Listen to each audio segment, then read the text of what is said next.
दोस्तों नमस्कार, मैं हूं आलोक पाठक और आप देख रहे हैं न्यूज लॉन्चर। 2 दिन बाद सावन शुरू होने वाला है और आज एक आदेश दिया है मुख्यमंत्री योगी आदित्यनाथ ने कि पूरे प्रदेश में जहां से भी कांवड़ यात्रा हो रही होगी, वहां पे दुकानदारों को अपना नाम, पता और फोन नंबर लिख के टांगना पड़ेगा। ये आदेश ऐसे समय पे आया है, इसकी टाइमिंग पे सवाल उठ रहा है।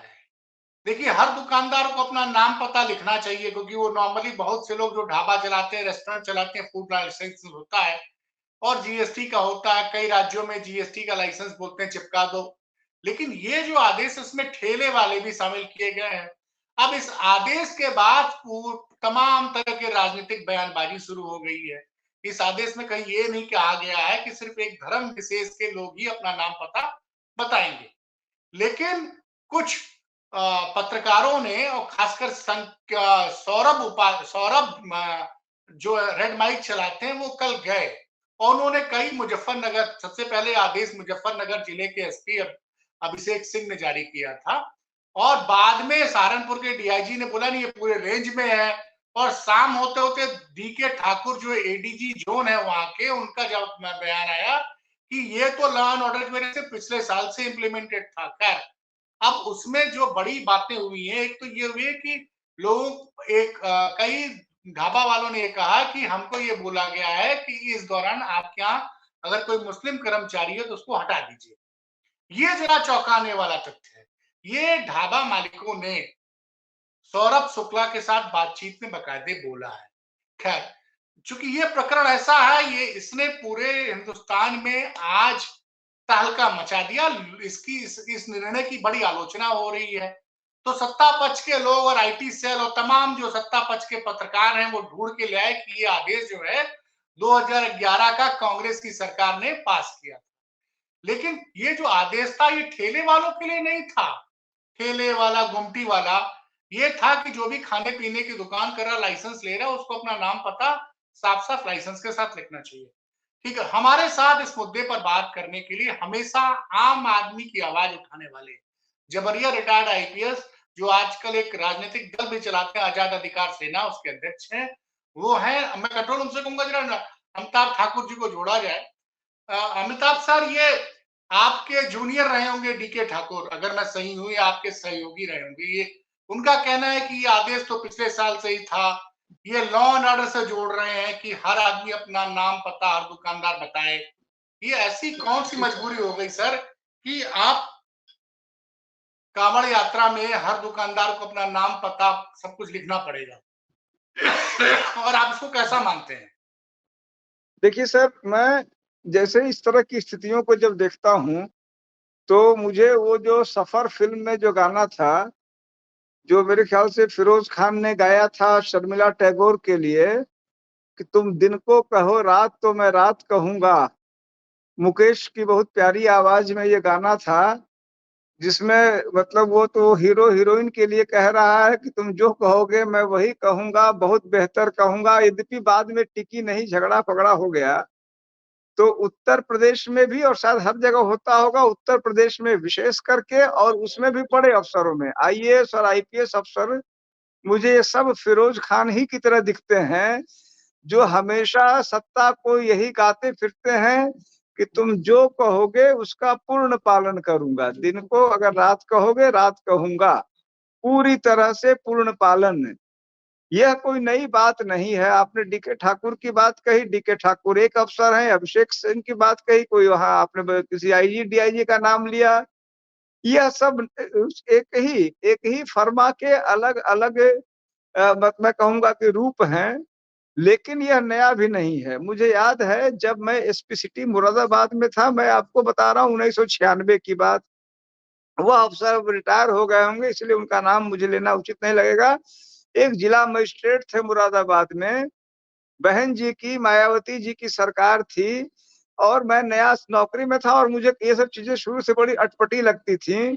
तो मुझे याद है कि डीएम साहब इतने बावले हो रहे थे कि पर्दा भी नीला हो और बेडशीट भी नीला हो और टेबल भी नीला हो और ग्लास भी नीला हो।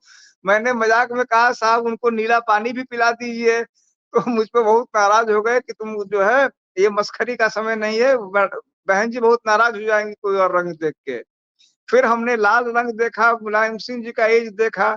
मुलायम सिंह जी ने सफाई में दुनिया भर की चीजें, वहां स्विमिंग पूल बनवा दिया, स्टेडियम बनवा दिया, भी राजा थे बनवा दिया। उससे पब्लिक का क्या हश्र हुआ सब जान रहे हैं, वहां कौन जा रहा है।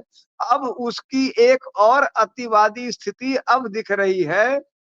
इसकी बुनियाद, जैसे कोई चीज होती है उसकी बुनियाद होती है। ये जो कोई भी आदेश हो रहे हैं और तमाम इस तरह की नौटंकियां हो रही हैं। इस समय मैं देख रहा हूं, मैं गोमती नगर में रहता हूं और लखनऊ में, और तमाम बड़े अफसर रहते हैं, सब के यहाँ मैं देख रहा हूं भगवा ध्वज जो है लहराता रहता है। हनुमान जी का ध्वज हम लोग के गांव में भी लहराता था, हमारे आंगन में भी था। अफसरों के यहाँ पहले ये फैशन में नहीं था, शहरों में इसको थोड़ा आउट ऑफ फैशन था।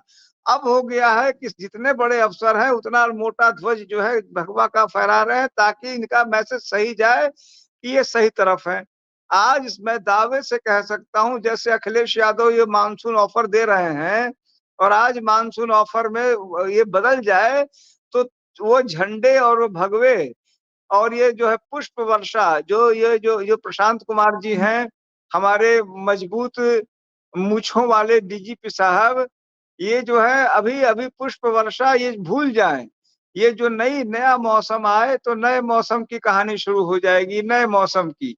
अभी यह मौसम चल रहा है कि किस जो जो सरकार का जो बुनियादी सिद्धांत है 80-20 मूल केमिस्ट्री है 80-20 की, जो योगी आदित्यनाथ जी ने अपने तमाम मैं समझता हूँ मीटिंगों में कही थी 2021 के विधानसभा चुनाव के क्रम में, और बाद में उसका नाम दे दिया था कि मैं तो 80% लोगों को कह रहा हूँ, जो भले लोग 80% मेरे साथ हैं तो 20% दूसरे के साथ हैं।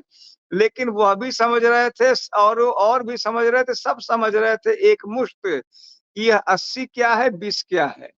यह जो वर्गगत धर्मगत जो बंटवारे के का एक समझ लिया जाए कि एक एक हटबद्धता हो गई है, एक फॉर्मूला बन गया है। मेरी समझ में पूरी की कहानी वहीं से है कि अब फॉर्मूला, ये फ्लेवर, जैसे आपको याद होगा मायावती जी ने जब आई थी तो उस समय एक नया फ्लेवर बना था सोशल इंजीनियरिंग। हर तीसरा जो है आपके आपके खेमे का भी आदमी दिन भर सोशल इंजीनियरिंग, ब्राह्मण फला फला फला ब्राह्मण और दलितों का संगम हो गया तो फला फला MY फॉर्मूला। अभी लेटेस्ट फॉर्मूला, लेटेस्ट फ्लेवर है 80-20 का, जो इनके दिमाग में है कि हम एक वर्ग विशेष को इस हद तक हम परेशान कर दें कि बाकी 80% पूरी तरह से पूर्णतया हमारे साथ आ जाए। यह फॉर्मूला चूंकि काम करता दिख रहा है, इसमें रिटर्न मिल रहा है, तो इसको बार बार रिपीट किया जा रहा है और इसके लिए रोज नए जतन किए जा रहे हैं। अभी मैं देख रहा हूं, आप भी देख रहे हैं, ऐसी भद्दी भद्दी बातें हम लोग देहात में कहते सुनते थे आपस में, हिंदू मुसलमान को, मुसलमान हिंदू को, कि हमको देता है, चाय देता है। अब एक शब्द बना दिया, उसका एक तरह से सरकारीकरण कर दिया और उसको एक्सेप्टेंस मिल रहा है। विद्वत जन कह रहे हैं कि भाई हम नहीं खाएंगे, तुम खाओ तो ये खाओ। अगर जैसे मैं डिफेंड कर रहा हूं इसको, तो तुरंत मुझे लगेंगे गरियाने कि तुम खाओ, तुम तो हो वगैरह वगैरह कर दिया। कोई लव जिहाद पे नहीं माने तो कर दिया, कल को ये कर दिया। यह जो बांटने का मूल बात यह है कि समाज को बांटने का 80-20 में वर्गगत धर्मगत आधार पे बांट के राजनीति करने का जो एक कुत्सित कार्य है, खतरनाक कार्य है, वह वास्तव में खतरनाक है। ये अफसर तो प्यादे मात्र हैं, इनको तो किसी को खुश करना है।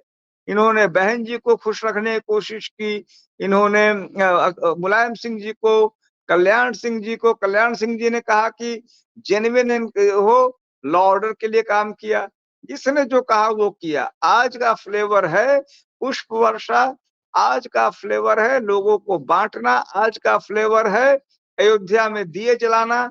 तो हर साल देखिए, पिछले साल 10 लाख आए थे, इस साल 15 लाख हो जाएंगे, अगले साल 20 लाख हो जाएंगे।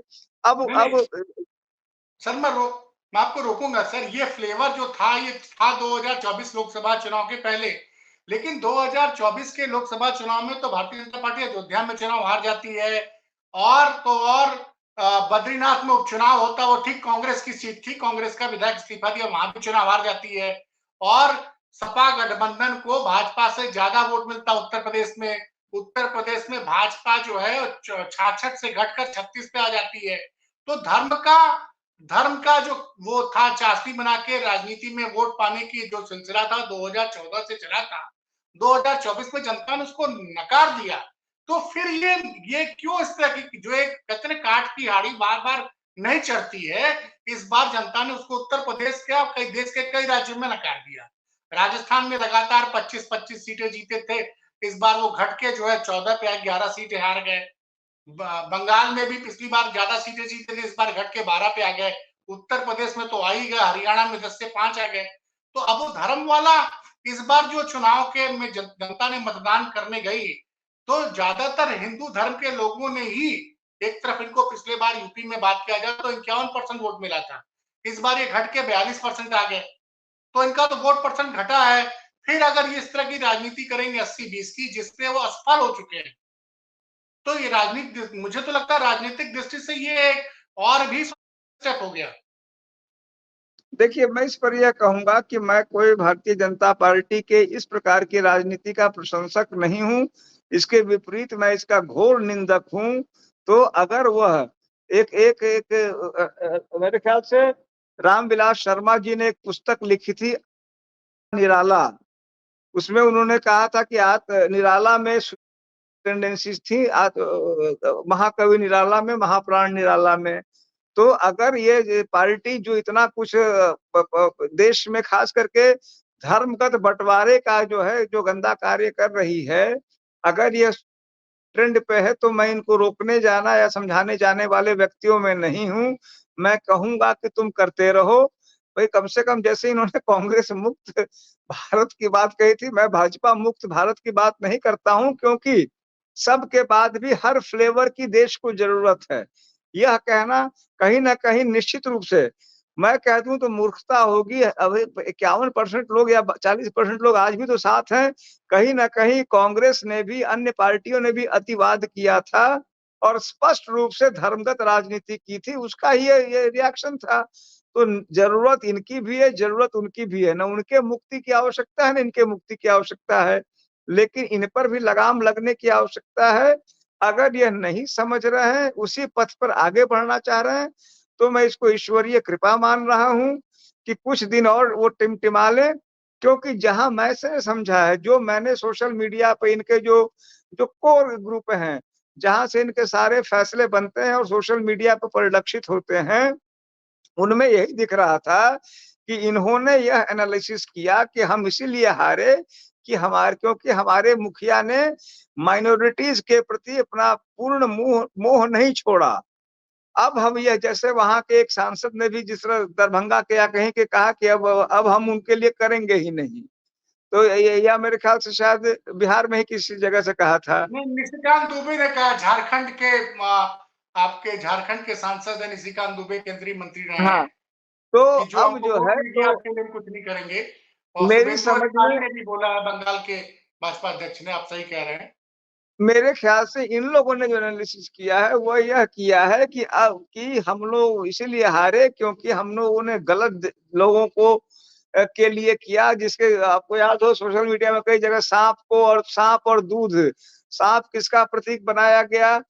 जाहिर सी बात है उन लोगों का जिनको जो है, जो मैं, अगर मैं उस तरह के शब्द प्रयोग नहीं कर पाता, लेकिन किस वर्ग को दिखाया जा रहा है सांप से, आप भी समझ रहे हैं।